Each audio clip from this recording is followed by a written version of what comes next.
Can I touch it? Of course you can. Be extra gentle.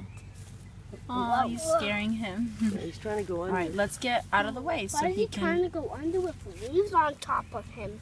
Because that's where he lives. Touching him. Oh, wow. He is so soft. Don't squeeze.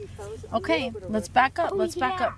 Everybody move so we can let him get up. Get up. Why is he trying to go underground? Probably to hide from cats. Hey. Hey, Maya. Where is he? Oh, Yeah, yes. and a cat could easily find that with all that wrestling and. But he's going. He stopped because he hears us. Yeah, back up, Ivan. Let's let him keep working to get under so that he can get away from danger. That's a big mole, so he's been around. This is why I love the Charlotte Mason method.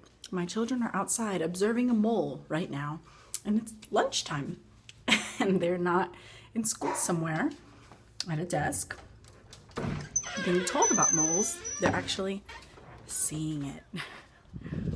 Cats dig. We've gotten to stay here long enough to see him go below the surface, but he's still moving the grass quite a bit, so he's still easily spotted.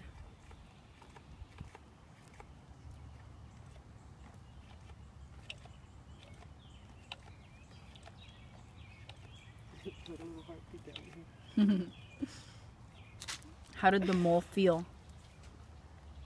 Very soft and cuddly. He was soft. Did you see his face? No. I saw his face for just a minute. Stuck it in the grass as soon as they looked.